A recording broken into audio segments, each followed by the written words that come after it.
রাষ্ট্র ও সরকার প্রধান এবং সরকার ঘোষিত গুরুত্বপূর্ণ ব্যক্তির নিরাপত্তার জন্য 1986 সালে গঠিত হয় রাষ্ট্রপতি নিরাপত্তা বাহিনী। পরবর্তীতে নাম দেয়া হয় স্পেশাল সিকিউরিটি ফোর্স বা এসএসএফ। বাহিনীর ৩৮তম প্রতিষ্ঠাবার্ষিকীতে আয়োজন করা হয় বিশেষ দরবার। নিজ কার্যালয়ে এতে যোগ দেন প্রধানমন্ত্রী। সরকার প্রধান জানান, তার মূল শক্তি দেশের জনগণ। নিরাপত্তার নামে তাকে যেন জনবিচ্ছিন্ন করা না হয় সে বিষয়ে সচেষ্ট থাকার নির্দেশ তার। এই জনগণের শক্তিটা নিয়েই আমরা চলি, কাজে এই জনবিচ্ছিন্ন যাতে না হয়ে যায়। মানুষের থেকে বিচ্ছিন্ন হলে কিন্তু আমাকে আর গুলি বোমা লাগবে না, এমনি শেষ হয়ে যাব। কাজে এরাই আমার প্রাণ শক্তি, এটুকু মনে রাখতে হবে। প্রধানমন্ত্রী বলেন, বাংলাদেশ কাউকে আক্রমণ করবে না, তবে বহিঃশত্রুর আক্রমণ থেকে দেশের স্বাধীনতা সার্বভৌমত্ব রক্ষায় প্রস্তুত থাকতে হবে। যে কোনোভাবে হোক বহিঃশত্রুর আক্রমণ থেকে দেশকে রক্ষা করা, নিজেদের রক্ষা করা। আমরা কারোর সাথে যুদ্ধ করতে যাব না, কিন্তু আক্রান্ত হলে যেন নিজের দেশের স্বাধীনতা সার্বভৌমত্ব রক্ষা করতে পারি, সেইভাবেই আমাদেরকে প্রস্তুতি নিতে হবে, সেইভাবে আমাদের থাকতে হবে। সেই দিকে লক্ষ্য রেখেই কিন্তু আমাদের সকল পদক্ষেপ আমরা নিয়েছি। আমরা অন্য কারো ব্যাপারে হস্তক্ষেপ করতে চাই না, অন্য কেউ আমাদের ব্যাপারে হস্তক্ষেপ করুক তাও আমরা সহ্য করব না। পেশাগত দক্ষতা অর্জনের পাশাপাশি দৃঢ়তা, সততা ও কর্তব্যনিষ্ঠার সাথে দায়িত্ব পালনে এসএসএফ সদস্যদের নির্দেশ দেন প্রধানমন্ত্রী শেখ হাসিনা। নিজের ভিতরে যদি দৃঢ়তা না থাকে, সততা না থাকে এবং নিরলসভাবে দায়িত্ব পালনের সেই কর্তব্যনিষ্ঠা না থাকে, তাহলে সফলতা অর্জন করা যায় না। আর সাদবিন শফিক, চ্যানেল 24, ঢাকা। কিন্তু প্রতিনিধি আছে, মানে পুলিশ বাহিনী থেকে শুরু করে। ফুটো কারাগারের ছাদ, ঝুলছে গিট দিয়ে বাঁধা বিছানার চাদর। বুধবার ভোরে বগুড়া কারাগার থেকে সেই ছাদ দিয়েই পালিয়ে যান মৃত্যুদণ্ডপ্রাপ্ত আসামি নজরুল ইসলাম, আমির হামজা, জাকারিয়া ও ফরিদ শেখ। যদিও বুঝতে পেরে সাথে সাথেই অভিযানে নামে পুলিশের একাধিক টিম। কারাগার থেকে ৫০০ মিটার দূরে চাষিবাজার থেকে ঘণ্টাখানিকের মধ্যে ফের গ্রেপ্তার করা হয় পালিয়ে যাওয়া ৪ জনকে। পুলিশ সুপার বলছেন, পলাতক ৪ আসামি বিভিন্ন হত্যা মামলার আসামি, থাকতেন একই সেলে। কারাগারে যে সুউচ্চ প্রাচীর দিয়ে নামার সময় কিন্তু তারা একইভাবে যে বেডশিট সেগুলোকে গিট দিয়ে বেঁধে তারপর তারা নেমে যায়। মৃত্যুদণ্ডাদেশপ্রাপ্ত কয়েদি তাদের কিন্তু বিশেষভাবে রাখা হয়। তারা ৪ জন কিন্তু একই সেলে ছিল এবং তাদের মধ্যে পরিকল্পনা করে প্রাথমিকভাবে আমরা জানতে পেরেছি তারা পরিকল্পনা করে সেখান থেকে তারা পালিয়ে যায়। ঘটনাস্থল পরিদর্শন করেছে আইনশৃঙ্খলা বাহিনীর ঊর্ধ্বতন কর্মকর্তারা। ৬ সদস্যের তদন্ত টিম গঠন করেছে জেলা প্রশাসন। তাদেরকে আমরা নির্দেশনা দিয়েছি যে আসলে কিভাবে ছাদ ফোটা হলো এবং নিরাপত্তার কোথাও ঘাটতি ছিল কিনা, বা কারাগারের যে অভ্যন্তরীণ নিরাপত্তা সেখানে কোনো ঘাটতি ছিল কিনা ইত্যাদি এই বিষয়গুলো পুঙ্খানুপুঙ্খভাবে ফাইন্ডিংস আকারে আমাদেরকে দেওয়ার জন্য। এই ফাইন্ডিংস পাওয়ার পরে তারপর আমরা যথাযথ ব্যবস্থা নেব। ওই ৪ আসামিকে বগুড়া কারাগারে আনা হয় ১ জুন। ফরহাদুজ্জামান শাহী, চ্যানেল 24, বগুড়া। বাসায় যদি এসব জানি খুব প্রবলেমে পড়ে যাব। এক অন্ধকার ভার্চুয়াল জগৎ, যে জগতে ঘটে চলেছে অবিশ্বাস্য সব ঘটনা। ভাইয়া প্লিজ রিমুভ করে দেন। ভয়ানক এই দানবদের কাছে অসহায় কান্না, হাজারো আকুতি, শেষ পর্যন্ত আত্মসমর্পণ করা ছাড়া কিছুই করার থাকে না। ফ্যানের সাথে গলায় দড়ি, এসব উল্টাপাল্টা আমি অ্যাটেম্প্ট করতাম। প্রথমবারের মতো অসংখ্য তরুণীর জীবনের দুঃস্বপ্ন, অদেখা, অস্পৃশ্য সেই সংঘবদ্ধ অনলাইন দানবদের মুখোমুখি টিম সার্চলাইট। পমপম চক্রে আলোচিত অনুসন্ধানে নেমে গেল বছর 2 শিক্ষার্থীর খোঁজ পায় চ্যানেল 24, যারা মেডিকেলে পড়ালেখার আড়ালে গড়ে তুলেছিলেন অন্ধকার এক জগৎ, যেখানে মডেলিং কিংবা চাকরির প্রলোভনে তরুণীদের ফাঁদে ফেলে বাধ্য করা হতো ডিজিটাল দেহ ব্যবসায়। চক্রটির নেতৃত্বে ছিল ইন্টারন্যাশনাল মেডিকেল কলেজের শিক্ষার্থী ইরশাদ শিকদার ওরফে মেহেদী হাসান এবং তার খালাতো ভাই ইবনে সিনা মেডিকেল কলেজের আক্তার ওরফে শেখ জাহিদ বিন সুজন।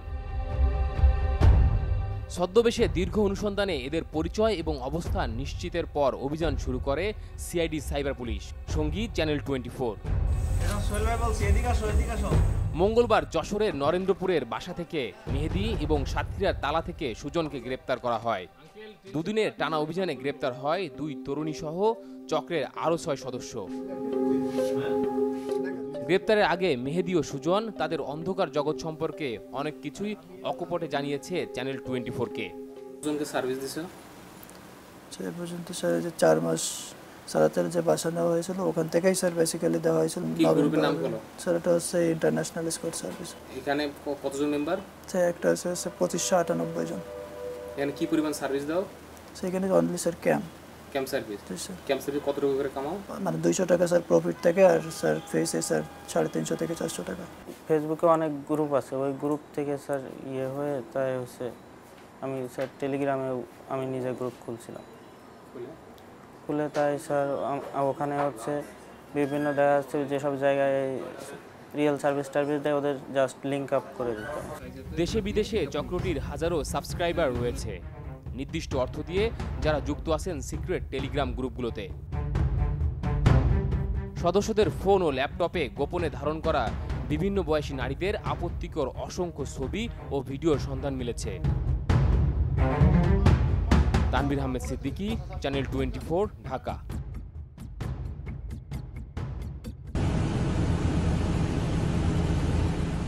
দেশ বিদেশ, জলস্থল ও আকাশপথ, কোথাও বাদ নেই এমপি আনার হত্যার আসামিদের গ্রেপ্তারে গোয়েন্দা পুলিশের অভিযান। এসব অভিযানে সন্দেহভাজন আসামি গ্রেপ্তার ছাড়া এখনও তেমন কোনো অগ্রগতি নেই মামলার। ভারত থেকে আনারের মরদেহের কিছু অংশ উদ্ধারের কথা বলা হলেও চিহ্নিতকরণে ডিএনএ টেস্টেও নেই কোনো অগ্রগতি। এরই মাঝে বুধবার দুপুরে পাহাড়ে অভিযান চালাতে হেলিকপ্টারে খাগড়াছড়ি সীমান্ত এলাকায় অভিযানে যায় গোয়েন্দা পুলিশ। সেখানে গ্রেপ্তার দুজনকে হেলিকপ্টারে আনা হয় ঢাকায়। শিমুল ভুঁইয়া ছিল মূল ঘাতক, তারই মূল সহযোগী ছিল আজকে যে দুজনকে আমরা গ্রেপ্তার করেছি, সে হলো ফয়সাল এবং মুস্তাফিজ। এবং এই দুইজন আজকে আমাদের কাছে গ্রেপ্তার হওয়ার সাথে সাথেই তারা সকল কিছু তারা আমাদের কাছে স্বীকার করেছেন। এর আগে আসামি গ্যাসবাবুকে নিয়ে মোবাইল উদ্ধারে ঝিনাইদহে অভিযান চালানো হয়। জেলা কারাগার থেকে কঠোর নিরাপত্তার মধ্য দিয়ে শহরের পায়রা চত্বরে আনা হয় গ্যাসবাবুকে। সেখানে দুটি পুকুরে জেলে ও ডুবুরি নামেও মেলেনি কিছুই। বিজ্ঞ আদালতে ম্যাজিস্ট্রেটের সামনে উনি স্বীকারোক্তিমূলক জবান দিয়ে বলেছেন যে উনি ঝিনাইদহে 2টা পুকুরের মধ্যে উনি ফেলে দিয়েছেন, এবং আদালত আমাদেরকে নির্দেশনা প্রদান করেছেন সে মোবাইলটা উদ্ধার করতে পারলে আমি মনে করি মামলাটা আরও একটু পরিপক্ক হবে। এখন পর্যন্ত গ্রেপ্তারকৃত 5 আসামির সবাই স্বীকারোক্তিমূলক জবানবন্দি দিয়েছে।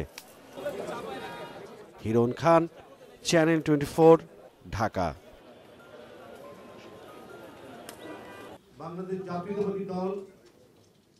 দেশের চলমান রাজনীতি ও দলের ভবিষ্যৎ পরিকল্পনা নিয়ে নয়াপল্টন কেন্দ্রীয় কার্যালয়ে যৌথ সভা করে বিএনপি, যেখানে দলের স্থায়ী কমিটির সদস্য, ভাইস চেয়ারম্যান, যুগ্ম মহাসচিব সহ বিভিন্ন অঙ্গ ও সহযোগী সংগঠনের শীর্ষ নেতারা অংশ নেন। প্রায় 1 ঘন্টার সভা শেষে গণমাধ্যমের সাথে কথা বলেন বিএনপি মহাসচিব মির্জা ফখরুল ইসলাম আলমগীর। বলেন, খালেদা জিয়ার জীবন সংকটাপন্ন, যে কোনো সময় প্রাণহানি হতে পারে সাবেক প্রধানমন্ত্রীর। এ সময় তার নিঃশর্ত মুক্তির দাবিতে 3 দিনের কর্মসূচি ঘোষণা করেন তিনি। দীর্ঘকাল ধরে অনেক জটিল রোগে তিনি আক্রান্ত, এবং এই রোগ, তার জটিলতা এমন একটা জায়গায় উপস্থিত হয়েছে যে কোনো সময় তার জীবনহানি হতে পারে। 29শে জুন দেশনেত্রী বেগম খালেদা জিয়ার নিঃশর্ত মুক্তির দাবিতে নয়াপল্টন অফিসের সামনে সমাবেশ অনুষ্ঠিত হবে। 1 জুলাই মহানগরগুলোতে এই সমাবেশ, দেশনেত্রী মুক্তির দাবিতে সমাবেশ অনুষ্ঠিত হবে। এরপরে হচ্ছে 3 তারিখে সারা দেশের জেলা সদরগুলোতে তার মুক্তির দাবিতে সমাবেশ অনুষ্ঠিত হবে। এমন মামলায় অন্যরা জামিন পেয়ে মন্ত্রী হলেও খালেদা জিয়াকে মুক্তি দেওয়া হচ্ছে না অভিযোগ করে জনগণকে সঙ্গে নিয়ে বিএনপি চেয়ারপারসনের মুক্তির আন্দোলন আরো জোরদার করা হবে বলেও হুঁশিয়ারি দেন মির্জা ফখরুল। দেশনেত্রী বেগম খালেদা জিয়ার যে মুক্তির আন্দোলন, এই মুক্তির আন্দোলনকে আরো বেগবান করা হবে, এবং এই মুক্তির আন্দোলন অত্যন্ত দৃঢ়তার সঙ্গে বাংলাদেশের জাতীয়তাবাদী দল, সেই সঙ্গে বাংলাদেশ জাতীয় দল আশা করে এর সঙ্গে দেশের আপামর জনসাধারণ তার সঙ্গে একাত্ম হবেন। এই সময় রাজধানীর ইউনাইটেড হাসপাতালে খালেদা জিয়ার চিকিৎসার সহযোগিতা না পাওয়ার বিষয়টি নিয়ে ক্ষোভ প্রকাশ করেন বিএনপি মহাসচিব। নিঃসন্দেহে এটা অমানবিক এবং এটা আপনার নিন্দাযোগ্য। শাহনেওয়াজ বাবলু, চ্যানেল 24, ঢাকা।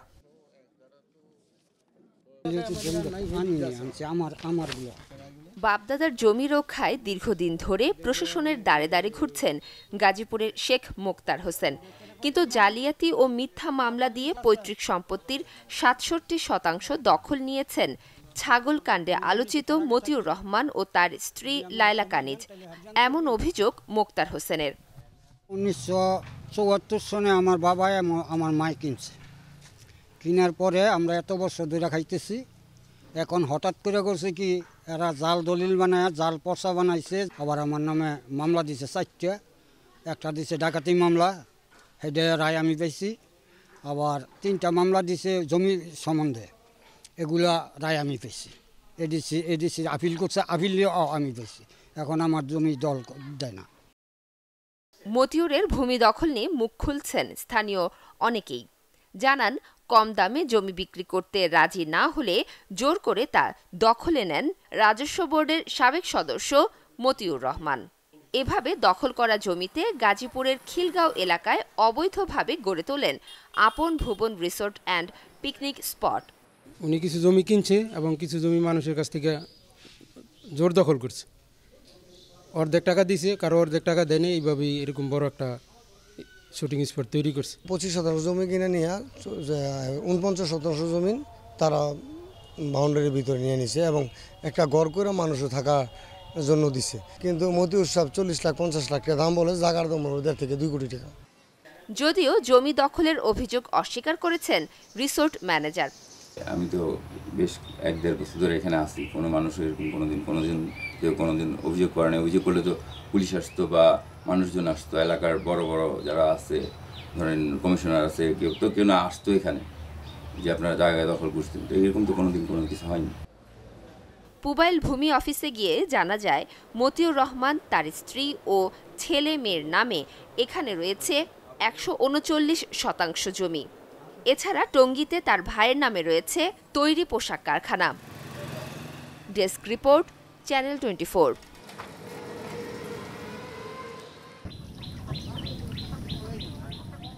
বন্যা দুর্ভোগ হলে আশ্রয়কেন্দ্র যেন বানভাসী মানুষের আরেক দুর্দশা। কোনো আশ্বাসেই কাটে না ভাগ্যের এমন ভোগান্তি। জলবন্দি একজন বাবার তাগিদ তাই সন্তানকে দুর্যোগ থেকে বাঁচার কৌশল রপ্ত করার। তবে সে তাগিদ কতটুকু আছে সংশ্লিষ্টদের? 2022-এর ভয়াবহতার পর সিলেটে বন্যা নিয়ন্ত্রণ ও মোকাবেলায় বেশ কিছু উদ্যোগ গ্রহণের আশ্বাস দেয়া হলেও কিছু আটকে আছে পরিকল্পনাতে, আর কিছু প্রকল্পের কাজ শুরু হলেও শেষ হয়নি এখনও। সিলেট জেলায় সুরমা এবং কুশিয়ারার প্রায় 105 কিলো টোটাল 52 এরকম করে 105 কিলো খননের স্টাডি চলমান। স্টাডি রিপোর্ট আমরা অতি শীঘ্র পেয়ে যাব। এরই সাথে মন্ত্রী মহোদয় নির্দেশনা দিয়েছেন যে সুরমা কুশিয়ারার সাথে কানেক্টিং আরও 20 থেকে 25টি খাল যেন খনন করা হয়। সিলেট সিটি কর্পোরেশনের তথ্য, 2009 থেকে 2023 পর্যন্ত খাল খনন সহ জলাবদ্ধতা নিরসনে খরচ হয়েছে 1000 কোটি টাকার বেশি। চলতি বছরও একই খাতে খরচ আরও প্রায় 100 কোটি টাকা। প্রশ্ন ছিল নগরকর্তার কাছে, তবু কেন কাটছে না বন্যা কিংবা জলাবদ্ধতা? এইটা কিন্তু কেউ দায়িত্ব আমরা এড়াতে পারবো না। যারা এই কাজে গাফিলাতি করেছেন তাদের বিরুদ্ধে বিশেষ ব্যবস্থা নেওয়ার জন্য আমি কর্তৃপক্ষকে অনুরোধ করছি। জানালেন, অবৈধ দখল থেকে ছড়া কিংবা জলাশয় পুনরুদ্ধার কিংবা নদী খনন, বৃহত্তর সিলেটকে বন্যার হাত থেকে রক্ষায় অগ্রাধিকার ভিত্তিতে নেওয়া হবে প্রকল্প। লাল দিঘির পার এটা বরাট করে সিটি কর্পোরেশনের লোকজনই এটাকে মাঠ বানিয়ে রাখা হয়েছে। এখন আমরা হকারদের বসে এটাকে আমি লাল দিঘি বানাতে চাই। মাসু দিঘি, লাল দিঘি, লালা দিঘি, যত দিঘি আছে, পুকুর আছে, সব খনন করা হবে। এখানে কোনো নো কম্প্রোমাইজ। তবে বিশেষজ্ঞরা বলছেন, অপরিকল্পিত প্রকল্পে বন্যার চাপ নিতে পারছে না সিলেট। প্রয়োজন জবাবদিহিতার সাথে ভূপ্রকৃতি অনুসারে পরিকল্পিত নগরায়ন এবং সকলের সমন্বিত উদ্যোগ। ভুল প্রকল্প প্রণয়নের পিছনে যে সমস্ত আমলা, যে সমস্ত প্রকৌশলী, যে সমস্ত নগর পরিকল্পনাবিদ জড়িত আছে, এদের বিরুদ্ধে একবার ব্যবস্থা নিলে এরা এই সমস্ত প্রকল্প বানানোর সময় তারা চিন্তা করবে যে কাজটা হচ্ছে এটা আসলেই মানুষের মঙ্গল হবে কিনা, রাষ্ট্রের উপকার হবে কিনা। আপনি যাই করেন না কেন একটা সমীক্ষা করেন আগে, আসলে এটা আমি কি জন্য করেছি, এটা আমার এই কাজ আমি যে উদ্দেশ্যে করছি এটার জন্য আসলেই কি যথাযথ। সাধারণের অভিমত, বারবার এমন আশ্বাস ভেসে যায় বানের জলেই। প্রয়োজন প্রকল্পের সঠিক বাস্তবায়ন, নইলে কাটবে না সিলেটের দুঃখ। নীল মাহবুব, চ্যানেল 24, সিলেট।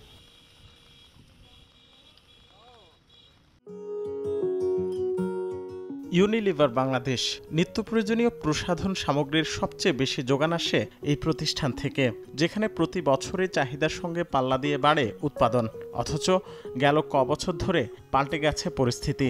সক্ষমতা থাকার পরও কাঙ্ক্ষিত প্রবৃদ্ধি আসছে না উৎপাদনে, যার কারণ হিসেবে সামনে আসছে মানুষের ক্রয় ক্ষমতা কমে যাওয়ার বিষয়টি। ব্যবসার ক্ষেত্রে এটা একটা কস্টের একটা বড় ইম্প্যাক্ট হয়, কারণ আপনার যখন কনজামশন কমে যায় তখন আপনার কিন্তু খরচ বাড়ে এটা প্রডিউস করার জন্য। সো সবসময় কনজামশন কমা কস্টে, ভ্যারিয়েবল কস্টের উপর একটা বড় ইম্প্যাক্ট করে। ক্রয় ক্ষমতা কমার বিষয়টি স্পষ্ট ব্যক্তি পর্যায়েও। একটি বহুজাতিক কোম্পানিতে কর্মরত ঢাকার বাসিন্দা বিপ্লব দাস তুলনামূলক বাড়তি বেতন ভাতা পেলেও তার অস্বস্তি নিত্যপণ্যের দায় মেটাতে 5 সদস্যের পরিবারের ভরণ পোষণে অনেকটাই নাকানি চুবানি খেতে হচ্ছে তাকে। আগে কিছু হলেও সেভিং করতে পারতাম, কিন্তু এখন হচ্ছে বর্তমান যেই বাজার দ্রব্য পণ্যদ্রব্যের যেই খরচ বেড়ে গেছে, এখন সেভিং তো থাক দূরের কথা, এখন আমাকে প্রতি মাসে কিছু না কিছু লোন করা লাগতেছে। বিবিএসের তথ্য বলছে গেল এক দশকে জিডিপির হিসাবে ভোগ কমেছে প্রায় 5.5%, সবশেষ বছরে যা 2% মতো। অথচ এই সময়ে মাথাপিছু আয়ের খাতাটা ভারী হয়েছে বেশ। বিশেষজ্ঞরা বলছেন আয় বৈষম্য ও উচ্চ মূল্যস্ফীতির প্রভাবের চিত্র এটি। মূল্যস্ফীতি অলরেডি উচ্চ পর্যায়ে চলে গেছে এবং এটা নিয়ন্ত্রিত হলেও উচ্চ পর্যায়ে থাকবে, কিন্তু তারপরও এটাকে যদি কিছুটা সীমিত রাখা যায় তাহলে সামনের দিকে এগিয়ে যাওয়ার ক্ষেত্রে ভোগের উপরে এটার একটা ইতিবাচক প্রভাব আমরা দেখব। তার কারণ ক্রয় ক্ষমতার যে অবনমন হয়েছে এটা কিছুটা হলেও হ্রাস টেনে ধরবে। কিভাবে? যদিও সঞ্চয় নিয়ে বিবিএস এর পর্যবেক্ষণ প্রশ্নবিদ্ধ। তাদের তথ্য বলছে ভোগ কমলেও পাল্লা দিয়ে বেড়েছে সঞ্চয়, তবে সেই প্রতিফলন নেই বিনিয়োগে। আমাদের সঞ্চয়টা যে বিনিয়োগে এটা প্রতিফলিত হচ্ছে না, সেটারও কিন্তু একটা পরিচয় আমরা এখান থেকে পাই। রাকিব হোসেন, চ্যানেল 24, ঢাকা। আদিমকাল থেকেই মানুষের কাছে ছিল স্বর্ণের চাহিদা। আভিজাত্যের প্রতীকরূপে শুধুমাত্র সাজের অনুষঙ্গ হিসেবে নয়, সম্পদ হিসেবেই গণ্য হয়েছে মূল্যবান এই ধাতুটি, যার ফলে সবসময় আকাশচুম্বী হলুদাভ এই ধাতুর দাম। তবে এই পরিস্থিতিকে আরও জটিল করার মতো দুঃসংবাদ দিল ওয়ার্ল্ড গোল্ড কাউন্সিল। পৃথিবী জুড়ে কমে আসছে মাটির নিচে স্বর্ণের পরিমাণ, কমছে উত্তোলন, খোঁজ পাওয়া যায়নি নতুন কোনো বড় খনিরও। সংস্থাটির তথ্য মতে চলতি বছরের প্রথম প্রান্তিকে স্বর্ণ উত্তোলন গত বছরের একই সময়ের তুলনায় বেড়েছে 4%, আর 4 বছর আগে স্বর্ণের উৎপাদন কমে 1%। 2021 সালে পুরো বছর জুড়ে মাত্র 470 টন সোনা উত্তোলন করা হয়। ফলে এই শিল্পকে ঝুঁকতে হয় পুনর্ব্যবহারের দিকে। খানিকটা বিরতির পর 2022-এ আবার উৎপাদন বাড়ে প্রায় 1.5%, কিন্তু ধারাটা আর রক্ষা করা যায়নি। পরের বছর আবার পতন ঘটে। সারা বছরে যেখানে মাত্র 3,500 টন সোনা খনি থেকে উত্তোলন করা হয়। অন্যদিকে এরই মধ্যে খোঁজা হয়ে গেছে সম্ভাব্য প্রায় সকল উৎসই, পাওয়া যায়নি নতুন কোনো স্বর্ণের খনি। বলা হচ্ছে বৈশ্বিক খনির মাত্র 10%তেই রয়েছে স্বর্ণ। কোনো খনি খুঁজে পাওয়া গেলেও সকল আমলাতান্ত্রিক জটিলতা সেরে আনুষ্ঠানিকভাবে উত্তোলনের জন্য লেগে যাবে আরও অন্তত 10 থেকে 20 বছর। বিশ্বে আবিষ্কৃত খনি থেকে এখন পর্যন্ত 1,87,000 মেট্রিক টন স্বর্ণ উত্তোলন করা হয়েছে, যার বেশিরভাগের যোগানদাতা চীন, দক্ষিণ আফ্রিকা এবং অস্ট্রেলিয়া। যুক্তরাষ্ট্রের ভৌগোলিক পরিসংখ্যান অনুযায়ী খনিগুলোতে আরও প্রায় 57,000 টন স্বর্ণের মজুদ রয়েছে। নুসরাত মৌমি, চ্যানেল 24।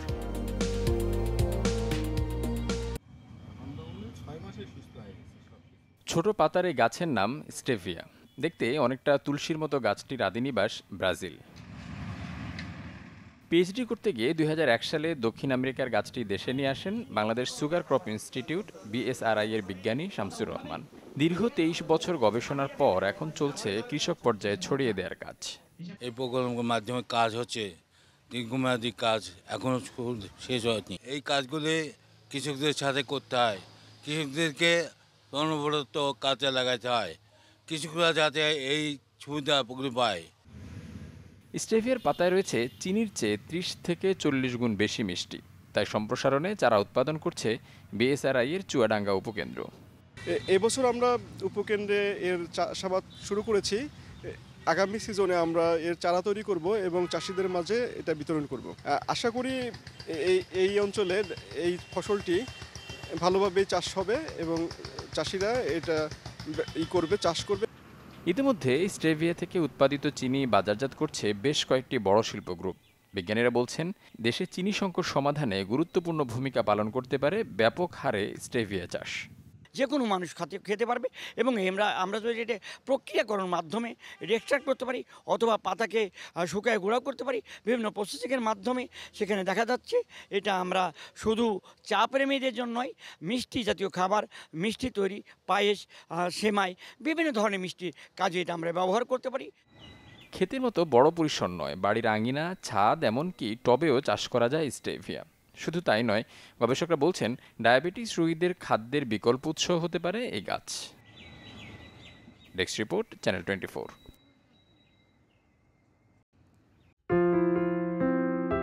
হাওড় অঞ্চলের অন্যতম জেলা কিশোরগঞ্জ মিঠামইন অষ্টগ্রাম সড়কের জন্য গেল কয়েক বছরে যা পরিণত হয়েছে পর্যটন কেন্দ্রে। শুধু প্রাকৃতিক সৌন্দর্যই নয়, মিঠা পানির নানা প্রজাতির মাছের অভয়ারণ্যও এখানকার উন্মুক্ত জলরাশি। পর্যটক সহ দেশজুড়ে চাহিদা থাকায় দিন দিনই জেলার 7 উপজেলাতেই বাড়ছে বাণিজ্যিক হাঁস পালন। খামারিরা বলছেন, উন্মুক্ত জলাশয়ে রয়েছে শামুক সহ প্রাকৃতিক নানান খাদ্য, তাই খরচ লাগে কম। এগুলোর মধ্যে আমরা সারা বছরই কাজ করতে পারি, আমরা সব সময় কাজ করতে পারি, বেতন নিতে পারি। অদ্যাবধি আমার 33 লক্ষ টাকার ডিম বিক্রি হয়েছে, আমার খরচ হয়েছে 43 লাখ টাকার মতো। ভালো মাস পর্যন্ত আমি পালন করি, তাহলে একটা লাভের আশা করা যেতে পারে। 27,000 28,000 টাকা দাম হইতেছে, বেচলে আমার মোটামুটি 3 থেকে 4 লক্ষ টাকা বেচা হইবে। সরকারি হিসেবে জেলার 1300 বাণিজ্যিক খামারে পালন করা হচ্ছে 23 লাখ হাঁস। তবে খামারিদের অভিযোগ, রোগবালাই হলে মেলে না সরকারি সহায়তা। 1050টা আসছিল, 150 হাঁস মনে করেন পানিতে নষ্ট হয়ে গেছে, নিয়ে গেছে আর কি বাসায়। 900 হাঁস বর্তমানে আছে। 1100-র মধ্যে 425টা হাঁস আছে, আর বাকিগুলো আছে না লুকে মারা গেছে। জনবল স্বল্পতার কারণে খোঁজ নেওয়া সম্ভব হয় না দাবি করে শিগগিরই সমাধানের আশ্বাস দিয়েছেন জেলা প্রাণী সম্পদ অধিদপ্তরের কর্মকর্তা। বলছেন, চাহিদা অনুযায়ী দেয়া হয় ভ্যাকসিন। হাঁসের জন্য যে ভ্যাকসিনগুলো প্রয়োজন, ডাক প্লেগ, ডাক কলেরা, এগুলো সকল ভ্যাকসিনই আমরা আমাদের যে উপজেলা অফিসগুলো রয়েছে সেখান থেকে সরবরাহ দেওয়া হয়। হাওর উন্নয়ন প্রকল্প বলে একটি প্রকল্প আছে, এই প্রকল্পের মাধ্যমে আমরা হাওর অঞ্চলের যত হাঁস খামারি আছে তাদেরকে আমরা একেবারে বাড়িতে গিয়ে আমরা সেবা দেওয়ার চেষ্টা করে যাচ্ছি। সম্ভাবনাময় এই খাতকে এগিয়ে নিতে খামারিদের স্বল্প সুদে ঋণ ও সরকারি সুবিধা বাড়ানোর দাবি স্থানীয়দের। তাদের আশা, এতে হাঁস পালনে বিপ্লব ঘটাবে হাওড় অঞ্চলের মানুষ। Desk report, channel 24।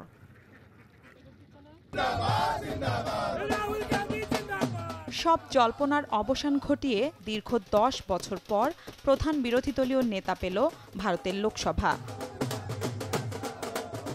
কংগ্রেস নেতৃত্বাধীন ইন্ডিয়া জোটের অন্য শরিকদের সাথে আলোচনার পর মঙ্গলবার আনুষ্ঠানিকভাবে বিরোধী নেতা হিসেবে রাহুল গান্ধীর নাম ঘোষণা করা হয়। এর মধ্য দিয়ে প্রায় 3 দশকের রাজনৈতিক ক্যারিয়ারে এই প্রথম কোনো সাংবিধানিক পদে বসলেন রাহুল। সর্বসম্মতিক্রমেই দলের পক্ষ থেকে রাহুলের নাম ঘোষণা করা হয়েছে। ইন্ডিয়া জোটের শরিকরাও এই সিদ্ধান্তে একমত, আর অন্যান্য পদাধিকারীদের বিষয়ে পরে জানানো হবে। 2004 সালে উত্তরপ্রদেশের আমেঠি থেকে জিতে প্রথম লোকসভার সদস্য হন রাহুল গান্ধী। এরপর নানা সময়ে প্রধানমন্ত্রী মনমোহন সিংয়ের কাছ থেকে মন্ত্রী হওয়ার অনুরোধ পেলেও সাড়া দেননি তাতে। 2017 সালে দায়িত্ব নেন কংগ্রেসের সভাপতির। তবে 2019-এর নির্বাচনে কংগ্রেসের ভরাডুবির পর ইস্তফা দেন সেই পদ থেকেও। পরপর 2 নির্বাচনে লোকসভায় 10% কম আসন পাওয়ায় প্রধান বিরোধী দলের মানদণ্ড পূরণ করতে পারেনি কংগ্রেস। তবে এবারের পরিস্থিতি ভিন্ন। লোকসভা নির্বাচনে কংগ্রেসের হাতে রয়েছে 99 সাংসদ, সাথে আছে ইন্ডিয়া জোটের শরিকরাও। ফলে সরকারকে কোণঠাসা করার ভালো সুযোগ রয়েছে বিরোধীদের হাতে। মিলা খন্দকার, চ্যানেল 24।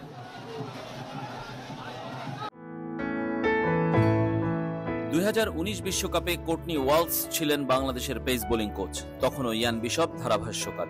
দুই ক্যারিবিয়ানের কথোপকথনে বাংলাদেশের বোলারদের প্রশংসা করেছিলেন বিশপ। এরপর আরও কয়েকটি বিশ্ব আসর কেটে গেছে, বাংলাদেশের বোলিং এখনও মুগ্ধতা ছড়ায় বিশপের চোখে। সেটা নিজে পেসার ছিলেন বলেই হয়তো।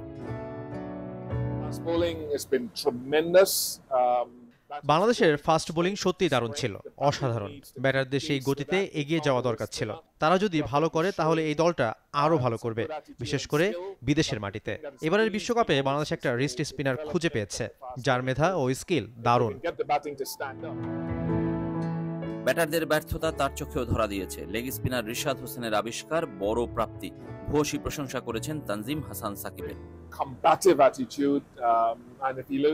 তানজিম সাকিবের মধ্যে লড়াকু মানসিকতা ও ভালো মনোভাব দেখেছি। সে ফুল প্যাকেজ। গত বছর ওয়ানডে বিশ্বকাপেও তাকে দেখেছি। স্কিট, সুইং, সিম দ্য বল ও পেস সবকিছুই তার আছে। এবারের বিশ্বকাপ কেমন যেন আফগানদের বাদ দিলে টপ অর্ডারের ধারাবাহিকতা দেখাতে পারেনি কোনো দল। এই বিশ্বকাপ সবার জন্য চ্যালেঞ্জিং ছিল, তবে সেখান থেকে অভিজ্ঞতা নিয়ে কতটা কে কাজে লাগাতে পারে সেটাই প্রশ্ন। বিশ্বকাপ শুরুর আগে আফগানিস্তানকে চমকের নাম বলেছিলেন বিশপ, সেটা মিলে গেছে। তবে তার প্রেডিকশনের 4 সেমিফাইনালিস্ট থেকে বিদায় নিয়েছে ওয়েস্ট ইন্ডিজ, অস্ট্রেলিয়া। তাই এখন আর প্রেডিক্ট করতে চান না বিশ্ব চ্যাম্পিয়ন নিয়ে।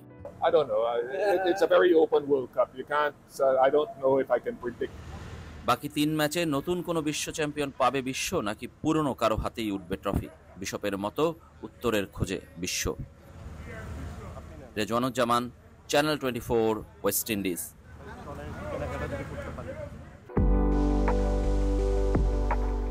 19 মাস আগে অ্যাডিলেইডে জশ বাটলার ও অ্যালেক্স হেলসের বিধ্বংসী ব্যাটিংয়ে চোখের জলে বিশ্বকাপ শেষ হয়েছিল ভারতের।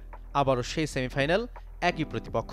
তবে এবার নতুন এক টিম ইন্ডিয়া, ব্যাটে বলে ব্যালেন্সড, আত্মবিশ্বাসে ভরপুর। রোহিত শর্মা, ঋষভ পন্থ কিংবা সূর্যকুমার যাদব ব্যাট হাতে হতে পারেন ভয়ঙ্কর। আর জাসপ্রীত বুমরা রীতিমতো আনপ্লেয়াবল। ইকোনমি মাত্র 4.09। উইনিং কম্বিনেশন ভেঙে গায়ানার উইকেট বিবেচনায় একাদশে সুযোগ হতে পারে স্পিনার যুজবেন্দ্র চাহালের। ভারতের জন্য সবচেয়ে বড় চিন্তা বিরাট কোহলির অফ ফর্ম। তবে বিগ ম্যাচে স্বরূপে ফেরার অপেক্ষায় টিম ইন্ডিয়ার পোস্টার বয়। গ্রুপ পর্ব কিংবা সুপার 8 কোথাও অতটা স্বস্তিতে ছিল না ইংল্যান্ড। তবুও শিরোপার অন্যতম দাবিদার ইংলিশরা। প্রথম দল হিসেবে টি-20 বিশ্বকাপ ধরে রাখার মিশন থেকে মাত্র 2 ম্যাচ দূরে। একই সঙ্গে সর্বোচ্চ 3 শিরোপার হাতছানি। জশ বাটলার, ফিল সল্টের ব্যাটে স্বপ্ন দেখছে ইংলিশরা। জনি বিয়ারস্টো, হ্যারি ব্রুকরাও সেরা ছন্দের খোঁজে। স্পিন অপশন বাড়াতে দলে জায়গা হতে পারে উইল জ্যাক্সের। দিনের আলোয় খেলা হওয়ায় ম্যাচে রিজার্ভ ডে না থাকলেও থাকছে অতিরিক্ত 250 মিনিট। দুদলের 23 দেখায় 1 ম্যাচ বেশি জিতেছে ভারত। এবার সমীকরণটা সমান করতে পারবে কি ইংল্যান্ড? শাফাত মিদুল, চ্যানেল 24। আফগানিস্তানের ক্রিকেটটা অনেকটা সুন্দরবনের গাছের মতো, আর বাংলাদেশের ক্রিকেটাররা হচ্ছে আমাদের ঘরের আঙ্গিনাতে আদরে প্রশ্রয়ে বড় হওয়া গাছগুলি। তো দুটোর মধ্যে অনেক পার্থক্য আছে, কিন্তু সুন্দরবনের গাছগুলিকে টিকে থাকতে হয়, কিন্তু অনেক অনেক পরিস্থিতির মধ্যে, অনেক প্রতিকূল পরিস্থিতির মধ্যে টিকে থাকতে হয় সুন্দরবনের গাছগুলিকে। বাংলাদেশের সাথে আফগান ক্রিকেটারদের পার্থক্য বুঝি এটাই। বিশ্বমঞ্চে দুদলের নিবেদন দেখে সহজে অনুমান করা যায় কেন আফগানিস্তান সেমিতে আর নাজমুল শান্তর দল দেশের পথে। মিরপুরের উইকেট, ঘরোয়া কাঠামো, ম্যাচ হারের পর লাল সবুজের নানা অজুহাত, অথচ যুদ্ধ বিধ্বস্ত দেশটিতে রশিদ নবীদের কাছে ওসব যেন বিলাসিতা। তবে কি সামর্থ্যের চেয়ে একটু বেশি প্রত্যাশা করে টাইগার ভক্তরা? ক্রিকেট বিশ্লেষক নাজমুল আবিদিনের মতে টিম বাংলাদেশ ওভাররেটেড না হলেও বড় দলগুলোর কাছে গড়পড়তা। ওরা হয়তো সৌজন্যবশত বলে এরা দারুণ মেধাবী, এদের দারুণ সম্ভাবনা আছে, ভেতরে ভেতরে ওরা বলে না। কিন্তু আমরা হয়তো মনে করি ভেতরে ভেতরে ওরা আমাদেরকে নিয়ে অনেক ভালো ভালো কথা বলে, আমাদেরকে অনেক সম্মান দেখায়। আসলে কিন্তু মোটেই না। ক্রিকেটিং নেশন হিসেবে আমাদের কোনো জায়গায় নেই এখন ইন্টারন্যাশনালি, আমি যেটা মনে করি। আর সুপার 8-এ উঠে তৃপ্ত চান্দিকা হাতুড়ে সিংহে। সেমি নয়, যে কোনো ম্যাচে জয়। হেড কোচের কাছে নিছক বোনাস। কোচিং স্টাফদের নিয়ে কাঠগড়ায় দাঁড়াতে পারেন বোর্ডকর্তারা। ডুয়াইন ব্রাভোর মতো সাবেক ক্যারিবীয় ক্রিকেটারকে দায়িত্ব দিয়ে যে বিচক্ষণতার পরিচয় দিয়েছে আফগান ক্রিকেট বোর্ড, এমন কিছু আদতে কখনো ভেবেছিল বিসিবি? ব্রাভোর মতো একজন খেলোয়াড় একেবারে রিসেন্টলি খেলেছে, ও জানে যে খেলার মাঠে কি হয়, খেলার ভেতরে কি হয়, কখন কে কীভাবে চিন্তাভাবনা করতে পারে। সামনে পাকিস্তান সিরিজ, ভারতেও খেলতে যাবে টিম বাংলাদেশ। হাড়ের তিক্ততা ভুলে ঘুরে দাঁড়ানোর পরামর্শ নাজমুল আবেদিনের। ক্রিকেটারদের সাথে বিসিবির করণীয় অনেক। যেখানে আমরা পরীক্ষা দিতে যাই ওখানে পাশের জনের খাতা দেখে লেখার কোনো সুযোগ নেই, ওখানে কেউ সাজেশন দেয় না। প্রত্যেকটা খেলোয়াড় যেন কঠিন প্রতিযোগিতার মুখোমুখি হয়, তাদের সেই শারীরিক দক্ষতার কথা বলি, মানসিক দক্ষতার কথা বলি, ক্রিকেটিং স্কিলের কথা বলি, সেই বিষয়গুলো। বিশ্বকাপ আসে, বিশ্বকাপ যায়, গঠন করা হয় বাজে পারফরমেন্সের অনুসন্ধান কমিটি।